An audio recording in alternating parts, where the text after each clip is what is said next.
Hey, everybody, welcome to Odd and Untold, the podcast where we talk about all things strange and spooky.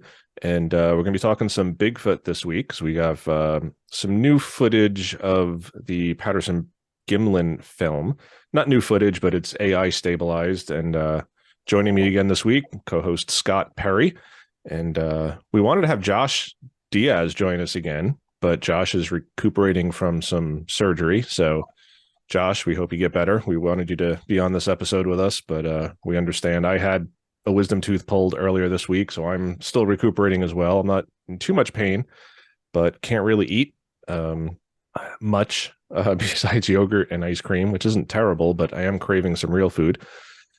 So let's just jump in because AI is kind of the new thing right now, artificial intelligence, and is AI art and AI scripts and chat GPT and all this weird stuff. And so, Scott, have you seen this new stabilization of the Patterson-Gimlin film? Yeah, I watched it over and over again a few after you had sent it to me. Mm. It's really quite amazing what they can do now, with the AI. It's far beyond my recognition of, that, but it's I mean it makes it look even more a shadow of a doubt that couldn't be hoaxed. I mean, I guess I don't want to say it couldn't be hoaxed, but it's highly improbable. You think about 1967 and what technology they had then. You don't, I mean, if you watch any Bigfoot movies now that are out, there's not a whole lot of them, and usually they're low budget. But even with today's technology, you think they could pull off a Bigfoot, even if they did it with, CGI, that would look somewhat to what resemble the sightings that folks have, or even resemble Patty, our only known, full um, view sighting of it. But nothing. You watch these all these Bigfoot movies, and it's absolutely terrible. You laugh.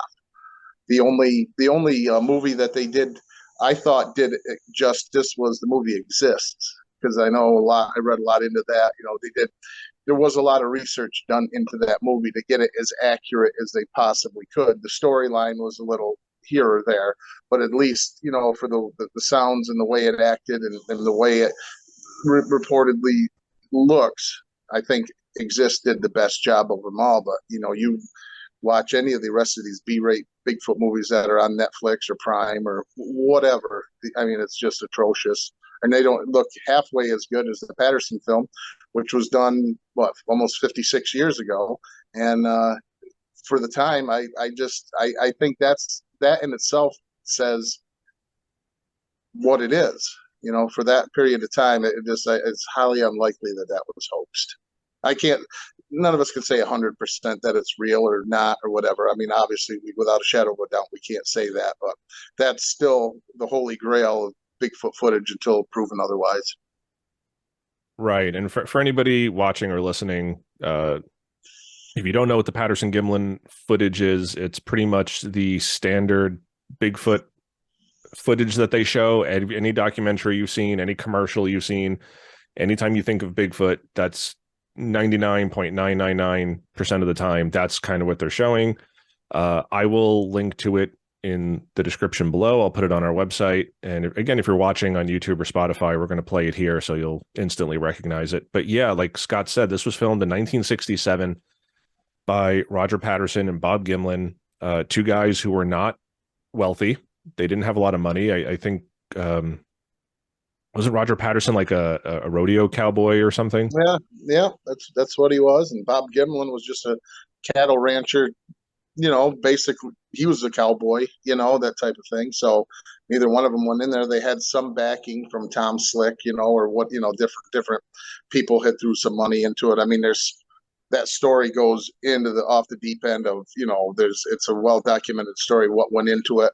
How with Bob Hieronymus and finding the tracks and getting word to Patterson, and Patterson asking Gimlin to go, and there's a well documented story how that all turned out, how it all came to be. But yeah, they were neither one of them were well off, and Patterson died not much longer after that was filmed, of cancer, and to this day, Bob Gimlin hasn't made a lot of money off that. That's for sure. So, but there's several stories of what happened, and where the originals went, and there's just so much hearsay now. It's developed a legend of its own just with the story of that, and where the original tapes may or may not be the original. Because I guess if you watch, somebody somewhere has the original footage. And what we've been seeing up until this AI stuff has just been played for, almost 56 years. And, once you send a video to that, I send a video to you, you send a video to Josh, John says, after a while it loses its clarity and everything. So basically what we're looking at is the grainy footage of Patty lumbering through the creek bed. But I guess the original footage that was shot, if it's in a vault somewhere, is pretty spectacular, almost like this AI that they're doing now. And from what I've seen, and again, I'm not a specialist, I'm not an investigator, and I don't have an eye for that, but just looking at it, I don't see any seams or zippers or anything else that would constitute that being someone in a costume.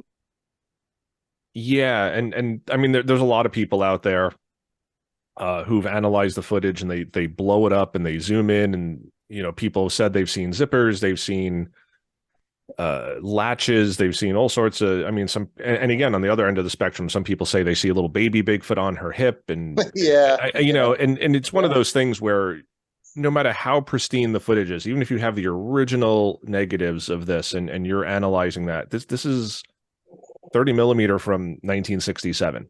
No matter how much you zoom in, the clarity is not going to be there to see a zipper, to see a baby Bigfoot. So skeptic, believer, whichever far end of the spectrum you're on, and you're saying, I see a zipper, or I see a baby Bigfoot, or I see 27 other Bigfoot in the woods hiding and being hunted by hunters, or whatever people want to see in this footage, it's not there. When you zoom in that much, you get the pareidolia, you get the matrixing, your mind starts seeing Bigfoot everywhere, or it starts seeing a zipper or a latch or a seam. And what's great about it is, as much as the believer's side, going on 56 years later, can't prove that it's real, neither can the detractor side. They can't say that it's a hoax or fake either. So, that's a lot to be said about that. It's one thing you can prove something real, but you can't prove it can't be proved that it's not real either. So that in itself right there lends a lot of, credibility to it. Yeah, and I wanted to kind of piggyback off that, because you mentioned that a few minutes ago, because Bob Hieronymus and others have sort of come forward and said, I was the guy in the suit, or I made the suit, I helped them hoax it, and there's not a shred of proof. There's not one single receipt. There's not a single piece of the costume left. There's nothing. It's Patterson-Gimlin's word against all these other people's words who say, we did this, we created this suit, or I was the guy in the suit. And again, there's not a shred of evidence on the skeptic side of the people who say we hoaxed this. And again, other people will say, well, Occam's razor, the simplest explanation is the true one, and so it's a hoax, and therefore the burden of proof is that if you're saying Occam's razor, is that the simplest explanation though? I don't think so. I don't think so either. But that's that itself, it's like, if you choose not to decide, you still have made a choice, type of thing. And it just seems, the simplest. It depends on, again, there's variations of that. The simplest, and is the truth. Yeah, absolutely. And you would think that the person who made this suit, it wouldn't have been cheap. You'd think he would have held on, or she would have held on to a piece of it. You'd think that the guy who was in the suit would have some sort of proof that he was in the suit. But there's nothing. There's not a receipt. There's not a letter. There's not a glove. There's not a foot. There's not a mask. There's nothing from the suit. There's nothing that any of these people can put forward and say, yeah, here's how we did it. Like we said, these were not wealthy men. They didn't have a ton of money. Hollywood to this day can't replicate it. They can't make anything that looks as good as that footage. And even if they had Hollywood backing to make something like that in 1967, the best that they had to offer at that time was Planet of the Apes, and just put on a Charlton Heston Planet of the Apes original, and you can tell right there there's no comparison to that. So again, it's just it's the it is a simple thing to say it's the guy in the monkey suit, but if you really look into that, and tons of studies like the old Monster Quest used to do, and and all the computer alignments that they did, and they figured that she was like 7'6". Figured out the stride, just figure out the way that it walks. It's a different gait than anything. And how would someone come up if you were faking it? How would someone come up with that gait? How the foot comes up, how the knee bends. I mean, it's just totally different because their lower body is like shorter than the upper body, and the whole hip and thigh and knee and lower leg configuration is all different, and the way it walks and lifting up the bottom of the foot each time. How would somebody just walk like that? And again, right after that was filmed, there was that was following a pretty big flood in Bluff Creek, so it looks nothing like it does today. But there was quite a big flood that went through there, and that was strewn with boulders. And you can see when Patterson's running with the camera, and it's bobbling all over the place, and he's trying to keep his footing, one eye on her, one eye on the ground, so he's not tripping over. You watch the head of this thing, it turns back, looks at them once, and that doesn't bob up and down. It doesn't stumble over rocks. It just goes like it's on a rail. So that in itself right there is a pretty good deciding factor in my book, because you did have humans chasing her who couldn't stand up. Bob Gimlin or Roger Patterson could not stand up, fully straight to film a nice, solid picture without bobbling that camera all over the place. And Gimlin says he did fall down several times, trying to get a good shot running after, and she just walked, like I said, like on a rail. And even took, you couldn't do that without keeping your eyes right down on the ground, watching your feet so you're not tripping over big boulders and stepping in sand that's, and just, it's, I don't know, pretty cut and dry as far as I got to say, but then, until we know for sure. Yeah, and a lot of footage that comes out these days, it's always, you can clearly tell it's a fake because it's just framed perfectly. And one thing the skeptics will say is, well, how come this guy's not panicking? How come the camera is not shaky? How come they're like, oh my God, it's a Bigfoot, and it's just clearly hoaxed, and it's just clearly somebody just with a very steady camera. Whereas, the Patterson-Gimlin, like, you can tell he's running, you can tell he's tripping, you can tell this guy is like in the like, live or die moment. Like, this is like, I got to capture this on film. This isn't just some guy like, oh, let me just stay here like perfectly still and like I'm totally cool and calm and oh my God, it's Bigfoot. I can't. It's weird. So again, maybe he just knew, I gotta pretend, I gotta stumble, I gotta, but again, that doesn't seem legit to me either. I mean, he's got some rented equipment, and again, it's like, it's not a little cell phone back then, it's a big camera that he's running with, and he, like you said, it's strewn with boulders and logs and slippery mud, and like he easily could have slipped and like bashed that camera, and he's in it for like thousands of dollars. And there was another interesting tidbit that had come out of this, watching an interview with Doug Hychek from Monster Quest. Yeah. And he's come right out and say they had interviewed Bob Gimlin, over the years or whatever. And I think it was Discovery Channel. I guess the producers, the upper ups of Discovery Channel, had told Doug Hychek, all right, you tell Gimlin, we're going to give him $1 million. All he has to do is just say, you know what? We faked it. And this is Doug Hychek talking, not Bob Gimlin. He goes, I did what the network asked. I said to the man, say, listen, we're going to offer you $1 million. Right here it is. All you got to say is, yeah, we faked this. And there'll be an uproar for, a couple of days or whatever. And then guess what? Nothing to be said. He said he was so I mean, here's a guy I don't have nothing, like we said, has nothing to begin with. He was so um, upset, with him asking that. Like, he was offended. He really was appalled by, and he goes, I'd be lying if I told you it was a lie. And so, I mean, that's the guy checks credible. I mean, I don't have any reason, to doubt him. And he did some really good work, as we all know, with the Monster Quest stuff, and still is Mhm. doing some pretty decent stuff out there now. But I thought that to be, very credible. And just it all points out. I guess it's again, it's going to be the people who want it to be real. It's going to be real, and then the people who don't want it to be, it won't be until one day we finally, however, we find out. Yeah, but there's a long story that went before that. That wasn't the beginning. It's just the whole story wasn't just Gimlin, Patterson-Gimlin riding around the woods and came around the corner and, oh my God, there she is. There's a very good recorded story that Bob Gimlin had with um, boy, what is it when I get on with you? I just can't remember anything. John Green.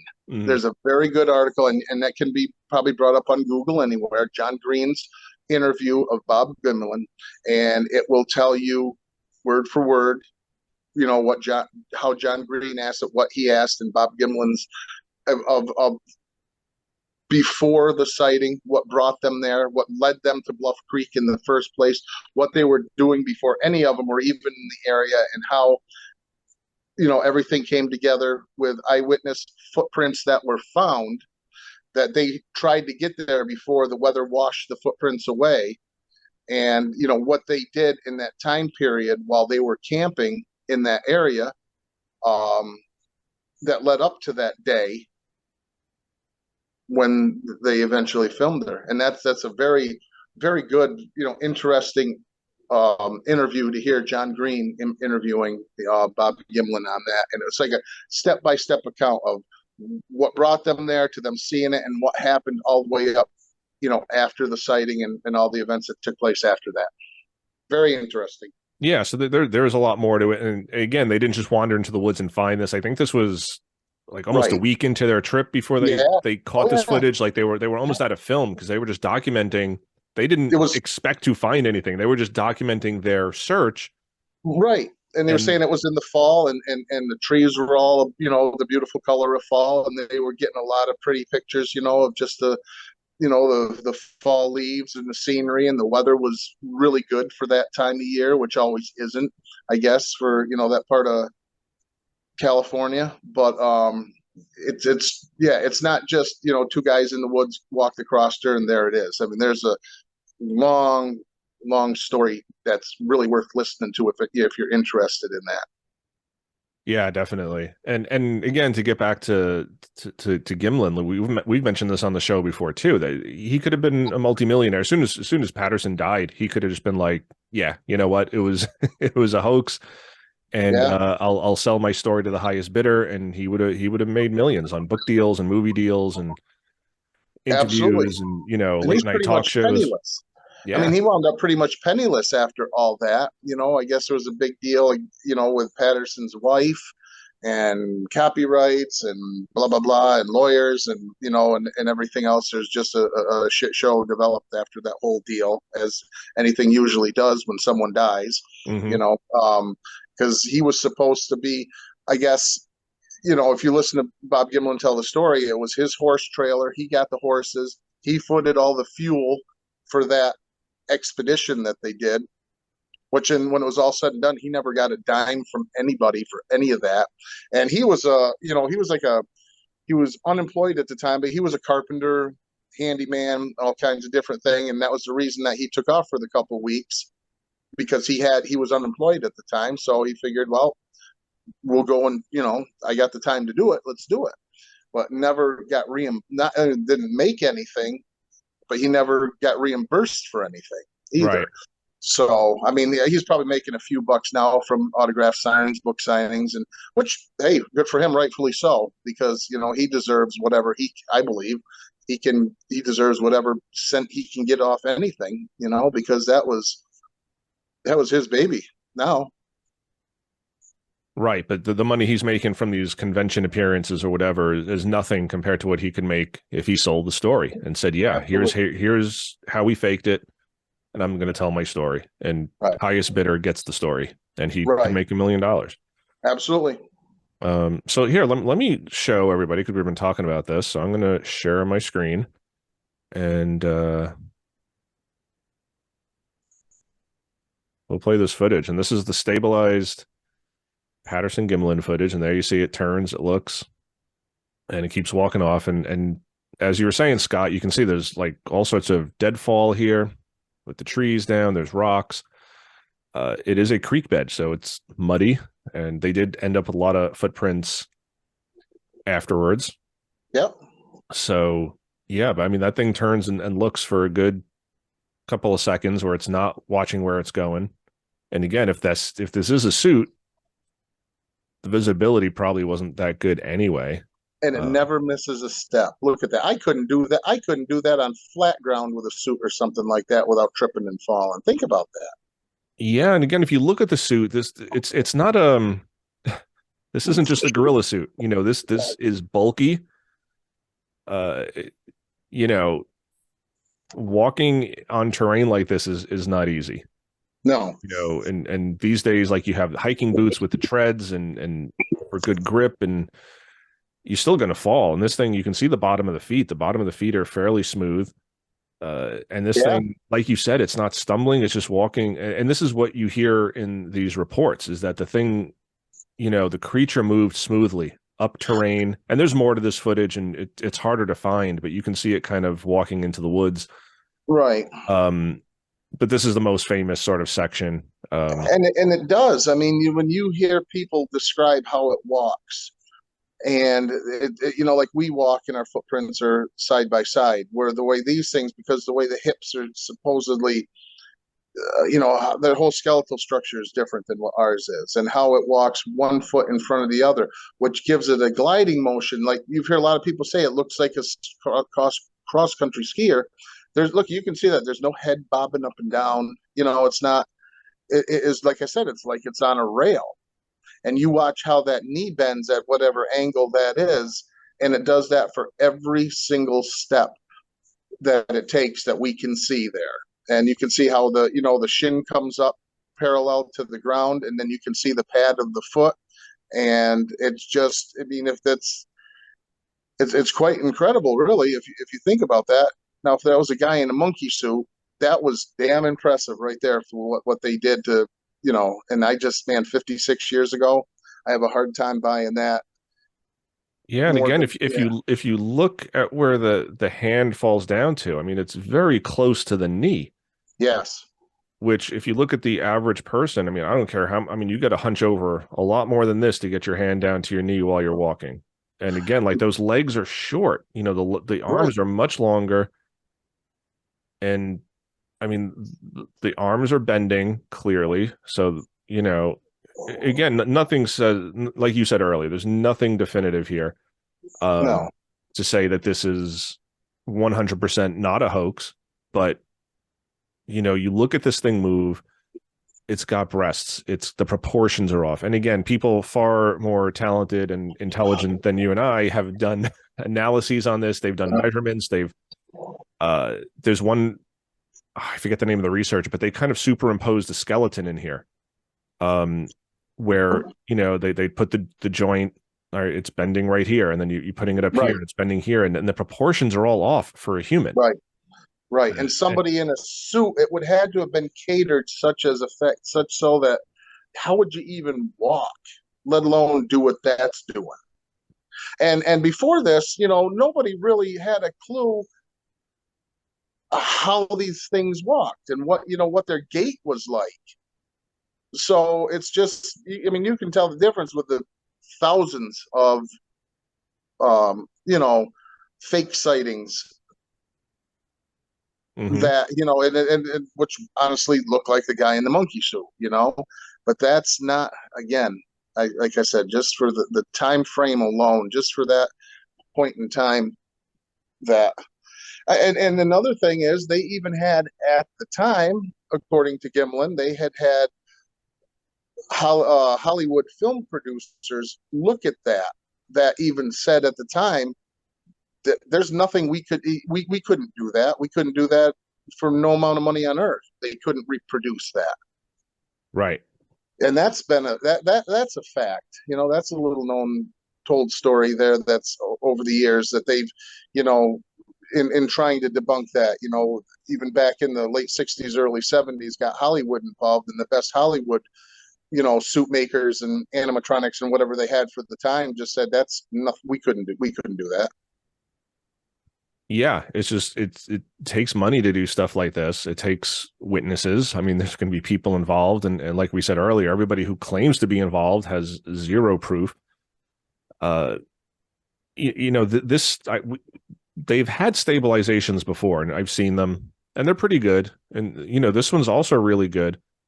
And I've seen some statements online where people are saying, "Oh, well, it walks very similar to a man, so it must be a man in a suit." And But it doesn't.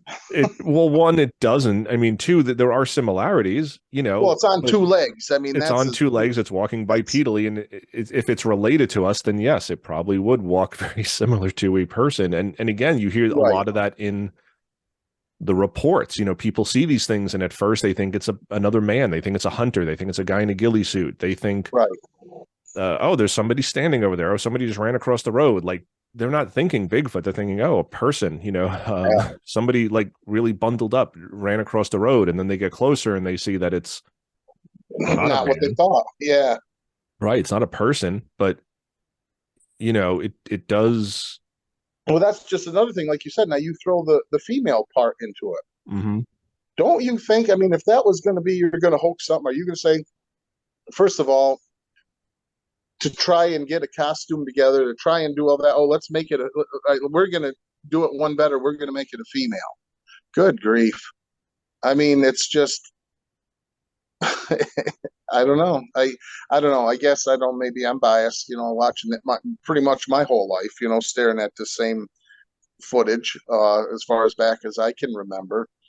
But just following, you know, through the decades, the people that have tried to debunk it, and they, like I said, and that's what's so fabulous about it, because and we can't prove that's real, even if they do find out that these things are a real living breathing creature. Okay, still will never mean that that's real, that this particular film is real. Right. Okay, but the fact that it can't just say, okay, it's a fake, here's why, this is how it is, end of story, case closed. That ain't gonna happen. I mean, and it's just, they've tried. And like, Yeah. again, like you said, a lot smarter people than you and I have tried to debunk this, and they just can't. And there's been several people out there that are, very well known at what they do at animatronics and this, and they dedicated a certain amount of time to proving this to be a hoax.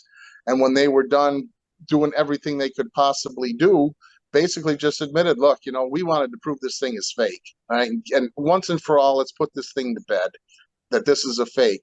And everything that they tried to do and known how to do, they couldn't do it. I mean, again, they just said, we're not saying this is real by any means, but we can't prove that it's fake either. Right. And the thing is, you have skeptics saying, it's clearly a man in a suit. And that's their argument. It's clearly a man in a suit. Whereas on the other side, we have the footage, which again should not be just accepted at face value. But like I mentioned, we have lots of people who've done analyses of the film as far as measuring the proportions, as far as measuring it against other things in the video to estimate its height. Like I said, they've superimposed a skeletal system over the entire film. You can watch the entire film with a computer-generated superimposed skeleton over Patty here, and you can see how the proportions just don't match a human being.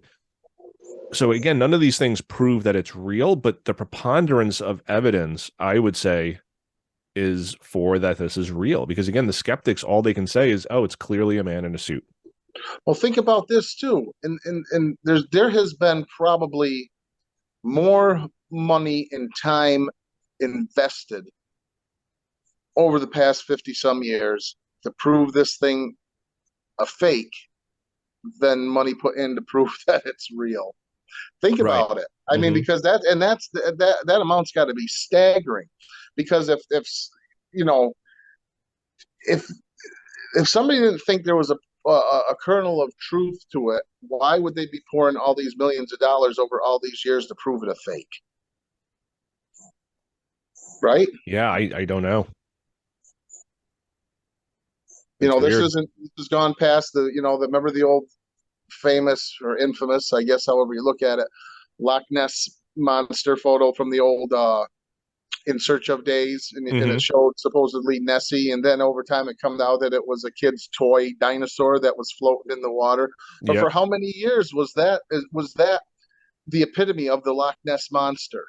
Right. And I don't know what year it finally came out. They showed the toy and they showed how they did it, and then that was haha, gotcha, and then that was over and done with. That hasn't that this has stood the test of time because that was the holy grail of Loch Ness monster for a long time. And I'm sure if you just type into Google Loch Ness monster, that's still probably the first picture that comes up Mm-hmm. is where it looks like a the one just floating in the water with a dinosaur head turning around backwards like a brontosaurus head. Right. And that was, I mean, when I was a kid for the longest time, boy, that was the Loch Ness monster, and it was until someone finally came forth and said, "Here's how we did it," showed proof how they did it, and that put that picture to bed.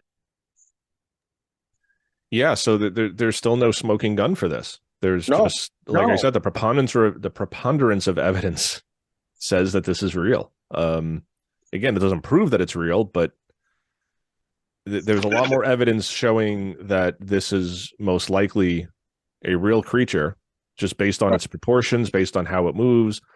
Even Grover Krantz, I'm going to go back here, just the way it turns. Grover Krantz had said years ago that if you watch it, I'm sorry, I'm trying to like grab the it doesn't just turn its head, it turns its whole upper body, right. which he said that's a primate thing. He says, human beings will turn their head because we have, our neck is above our shoulders, but a primate, they're built differently, so they kind of have to turn their whole upper body to see, and that's what this thing does. So again, you're sort of saying, if you're a skeptic, you're claiming that Patterson and Gimlin, who were cowboys essentially, and not to disparage them, but Right. they're not anthropologists, they're not PhD, tenured professors at universities. How would they know all of this? Why would they, like you said, why would they put breasts in there? Why would they have the gait be that way? Which, again, a lot of anthropologists who are into this and support this footage say that if this creature existed, that's kind of how it would walk. It would have, the mid-tarsal break. It would walk like that. It would, turn its head like that, not just its head, its whole upper body to kind of. Exactly. And So, and and that's got the academia backing, from starting with Grover Krantz, through Meldrum and well, Bindernagel, obviously, he had his thoughts about it as well. I mean, very reputable, smarter. Again, we like to use that phrase, smarter people than you and I, have basically said if it were real, this is what it would look like. right. So don't Um, mind me. I'm running out of battery here. that's all right. So yeah, it's just the AI, the stabilization, and again, I'm seeing a lot of the mainstream media just sort of saying, "Oh, the stabilization just proves that it's a person in a suit," and I don't really believe that. Uh, I think people are going to have their biases. People who believe in it are going to say, no, it just makes it look more real. I think the people who are skeptical are going to say, oh, it makes it look more fake. For me, I think you could probably even make the case for that the AI may be just tricking the human eye. I mean, if you're saying, because this is not the natural footage, this is not how it was really moving. I mean, this is an AI's interpretation trying to match it Right. up with the background. but again, I like you, I probably study this footage way too much, way more than I should have. I spend way Right. too much time on this footage, analyzing it, and just, the way the feet look. I mean, this is a suit that had a lot of thought put into it. Yeah.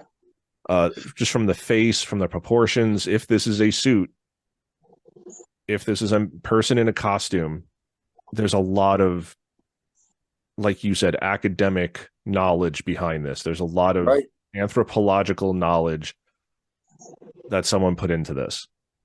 Just from, again, if we're assuming it's a suit, from just the head down, just the proportions of it. It doesn't look like a person in a suit. I mean, and if it is, it's padded properly to show like muscle groups, and you see somebody in a gorilla costume, and it's flabby, just kind of billows around them, and this thing doesn't billow. This Right. is like form fitted almost. And again, something like that back then would cost thousands and tens of thousands of dollars that these guys just didn't have And the fact that they can't reproduce it today. today. Yeah. I mean, they probably could, like I said, if they went the CGI route, that type of thing, and because they do some pretty amazing things. We all watch the Marvel movies and stuff like that they do with that.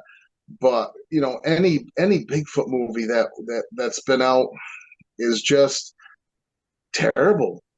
I mean, Jesus, don't even, if you're gonna don't even show it. You're better off, keeping it in suspense of what you think it looks like, or just show glimpses. Because when you see these things in these stupid movies that have been out, that's what makes it a joke. And I mean, it looks nothing like that, and it's just a shame. and it's funny because I was just going to say that most of the good movies, they don't show the creature, and it's like, why? And like you mentioned earlier, Exists, which was directed by, oh God, his name's escaping me now, but he did the Blair Witch Project.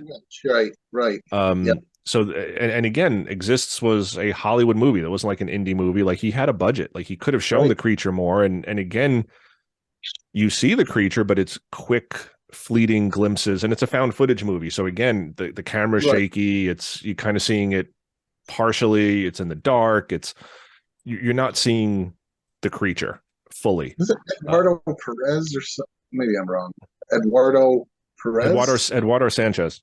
Thank you. Okay. Thank you. It was on the tip of my tongue. Again, like once we start recording, I forget every piece of knowledge I've ever learned. Yeah, you'll brain dead. Exactly. Yeah. But he did it, and it was a really good movie, I feel, for found footage movie, Bigfoot movie. It's it's got its flaws, but overall it's enjoyable. I think what they did right with it was at least they did their homework with sightings of what these things look like down in the big thicket area of Texas. And that's reading what they did to make it. Obviously you got to have the plot of the kids being stupid and doing what young kids do when they're out there and all that. You got to have that part of the movie, but reading what research that they did from encounters, and sightings of what these things look like, because down there they're a different looking bugger than they are like Patty. Mm-hmm. And so that's another thing, because there's obviously several different variations, species, subspecies. Some scientists have actually coined that phrase that there's subspecies A, subspecies B. I mean, there's just a lot of that if you get technical into that, because obviously the ones in the Patty type there up in the Pacific Northwest don't look or act anything like the ones might down in the Four Corners region, in the desert Southwest, or Florida or Texas, or south, down in the swamps of Georgia and Arkansas and that. Right. So there's different. Obviously, there's got to be different types of subspecies and variations of these things. But looking at the still photos that you see of Exist, it's pretty spot on to what folks down in the big thicket area of Texas, how they look, and what they apparently have seen. Yeah. And it's funny because we're talking about costumes, and there was this documentary, I can't remember what it was. It was one of these things on like Discovery Channel, or, it was years ago, probably 10, 15 years ago. And they had some skeptics on, and they were like, yeah, we're going to build a suit. It's going to look just like Patty. And they spent all this money and time, and they present it like kind of at the end of the show, and it looks nothing like the Patty suit. It's clearly fake. I mean, it's just laughably fake. And I forget the name of that documentary. If anybody remembers it, comment below, please, because I can't remember the name of it. It was just one of a bunch of them that was like before the big paranormal boom, before Finding Bigfoot, before Ghost Hunters, before all that stuff. They just kind of had like these one-off documentaries about Bigfoot. And there was just this one where they made this whole big deal that they were going to make a suit and it was going to have foam padding and it was going to, mimic the muscles. And then at the end of the episode, the end of that show, they show it off and it's just laughably bad. And it's like, this looks nothing like Patty. Right. And then when they did get the thing to move at the end, it looked like 10 pounds of shit in a 5-pound bag. It did. It really looked like a garbage bag full of foam pads. I remember yeah. what you were talking about there. It was terrible. Yeah, it was terrible. But they were like so proud of it. And they were like, oh, look, see, we've recreated it. And it's like, no, this looks nothing like you said. It just looked bad. And you could see the foam inside moving. And the guy just in the suit did not move like Patty. And there was another documentary too where they kind of did like the motion capture where they put like the ping pong balls against the green screen and they had the guy walking and they had like this one guy like he was supposed to be like almost like an Andy Serkis type of guy where he was like very good with the motion capture and right, like gifted that way where he could move his body different ways and he was trying to mimic what was on the Patterson-Gimlin film and he couldn't do it either. Like it was just they couldn't get the proportions right. They couldn't get the movement right. They couldn't get it as fluid. And like you said earlier, these are like people who are trying to debunk it. Like, look, we're gonna have this guy do motion capture and he's gonna mimic this perfectly, and he couldn't do it. So you have people who can't recreate the suit, can't recreate the movement. Nobody's got a receipt. No one's got a piece of the suit laying around anywhere anymore. Like, I can't believe that this thing disintegrated. I mean, there's stuff left over from, the Revolutionary War, but this suit has just disappeared. The most popular suit ever in the history of suits, I mean, that would be, like an Iron Man suit or something like that, I don't know. Like I said, can we say it's 100%? No, we can't say that, but. No, nope. But I like how they did this though, because that is, and talking about, what's come out in the past few years, that there was a whole family of them, and then there was supposed to have been they slaughtered all, whatever that. I mean, it's just that nonsense that got out there that they killed the whole family. Then in one of the pictures, you can see the blood on the ground from the only thing what they had said was, in truth, there was 3 of them. There was a young one and there was the male, because they know that because of the tracks. Okay. And they had measured the tracks. And again, and that's kind of cool.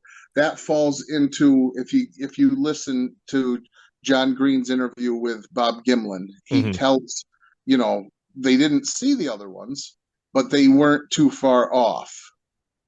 And that's why when he hopped off the horse, when Patterson hopped off the horse, he told Gimlin to cover him. So he pulled his rifle out, and because they knew that there was that this one wasn't the only one. They knew that, and that's why he had said, cover me, and he was hoping that Patterson wasn't going to run off so far that that he was going to be on his own, so to speak. But there is, like I said, there is a lot more to this than we said. It wasn't just 2 guys out on a leisurely stroll and Patty walked across and that's the end of the story. But there was a lot of work that went into this before and after, and there's more to the story than just this footage. Yeah, and I've heard people also say that perhaps Gimlin was hoaxed, like maybe he was not in on it. And he kind of debunked that too, because he was like, no, I had my rifle. He said, I was, my rifle was trained on this thing. Is like, I could have dropped this thing. He would have shot it, And that's what he said. Yeah, he goes, I had the crosshairs right on it, and no, they're not bulletproof. They can be shot as much, maybe not with a 22, but with a high powered rifle like he had. And yeah, that's right, because that's what he had said. He said, cover me.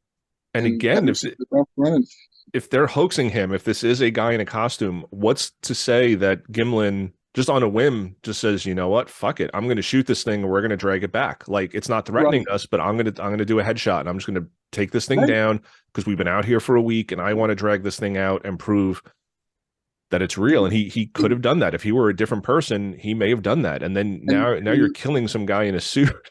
exactly. Either A, killing some guy in a suit, or he would have been the millionaire that he probably deserves to be, because that's what they always said. The first person who kills one of these things will be a millionaire. Mm-hmm. The second person will go to jail. Right. So Yeah, and it's true.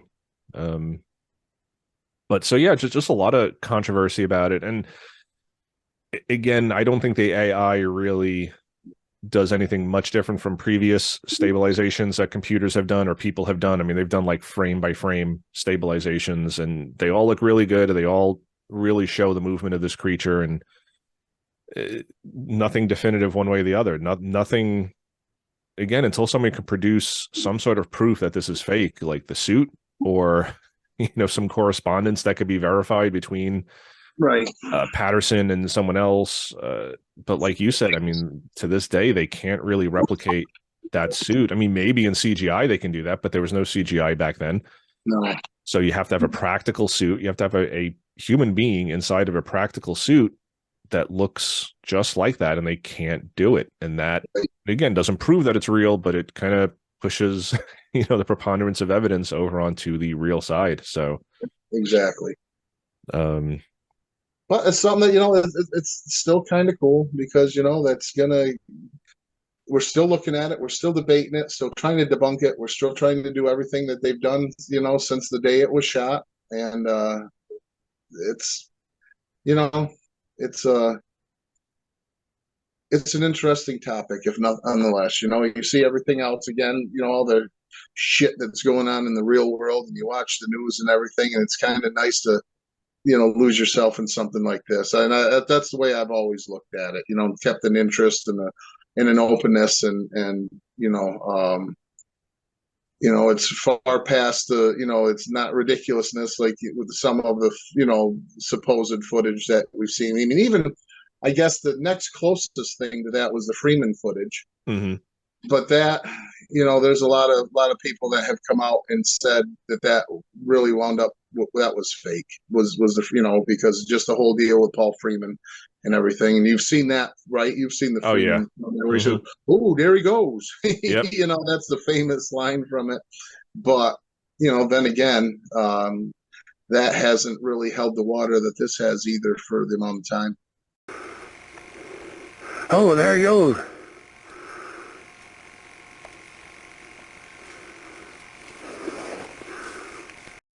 No, I mean, this is iconic. This is, Yep.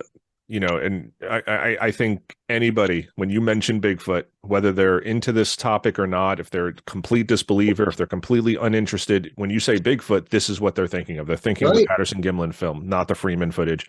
That's right. And other people have said this. I know Les Stroud has said this. Other people have said this, that, the Patterson-Gimlin footage is one of two things. It's one of the best hoaxes ever created by man, or it's real footage of a real creature. There's no in between. No. And I think even if it's a hoax, I think it's worth scientific study, because how did these guys, two cowboys, again, not to disparage them, but these are not anthropologists. These are not special effects wizards. They're not Hollywood. They're not millionaires with, unlimited budgets to create this thing. How did they do it? And that would be the $1 million question. And exactly. there's special effects guys out there. I'm sure you've seen them on the documentaries too, where they're like, I would like to meet the guy who did this, because we could learn a lot from them, because it's amazing. It's like every, even through, you go through the 70s, the 80s, the 90s, and, into the 2000s. And as technology has changed and everything, is they've gotten to be so much better. And I mean, you look at and how fast it grows, because just for instance, you watch the first the first Hulk. I'm not saying not the TV show, right. The first Hulk compared to what it does now. I mean, you look at it and you giggle a little bit, because but at the time that was like, holy smokes, that was great, and just how Now the guys that have been doing, like I said, from the 70s, 80s, 90s, and the 2000s, each generation is giving props to this and saying the same thing. That they don't know how. I mean, if it's a hoax, how'd they do it? Yeah. Yeah. Just and they want to know. Yeah, I mean, it's just that reputation right there with that, with professionals telling you that, it's good enough for me, I guess. Yeah, again, not proof, but ponderance of evidence showing that, this might actually be a real creature because they can't replicate it. So what is it? If they Right. can't make the suit today, just the hair and like the way the muscles move. Well, that's another thing right there. Just like you're saying there, they've superimposed a lot of this stuff, and you can see the muscles rippling underneath the skin. Underneath it, you can see the calf muscles flexing up and down. You can see the glutes. You can see that, and that again, that's where the anthropologists and that come in and sit there and say, that again, the best hoax in the history of the world, or how did they do that? Mm-hmm. Because you just don't, again, in 1967, to be able to do, that they've, think about it, again, in 1967, that 50 plus, pushing 60 years later, that they've had the most prolific people on the face of the planet try to tear this thing apart, and they can't do it. And it stood the test of time. Yeah. There you go. There you go. And so again, it has sparked the debate. It's in the news again. The skeptics are saying here's further proof that it's fake. The believers are saying here's further proof that it's real. I don't agree with either side. I think it's a nice view. It clarifies it a little bit, but I think we're no closer to the truth than we were before the AI did this. Right. And again, until we you don't know if the AI is making it look like we want it to look like. Right.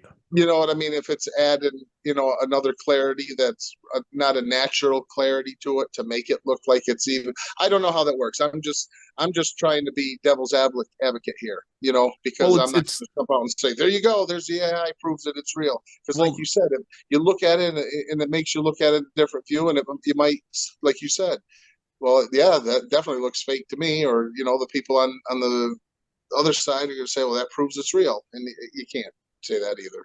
And yeah, there's the whole thing about the uncanny valley, which comes about with CGI, and people talk about it with, they're talking about it with like She-Hulk and some of these other like more modern Marvel shows where the CGI quality is kind of dipped because they're just churning out stuff. And exactly when it looks, when computers are involved, it takes the natural flow out of it, because you can use a computer to generate a person and get them to move. But there's something subtle about it where the human brain can pick out that is not a real thing. That is not a real living thing. That is a computer generated person or animal or whatever it is. And it's called the uncanny valley. And I don't know why, but people can Google that. But I do wonder if the AI here, like you said, by the way it's stabilizing it, is making it look a little less natural than it would just watching the unedited footage of just the shakiness and seeing it move. So that thought occurred to me too, that it might just be the nature of the AI and the computer just giving it that somewhat unnatural look where the skeptics are going to say, no, see, that's clearly a man in a suit.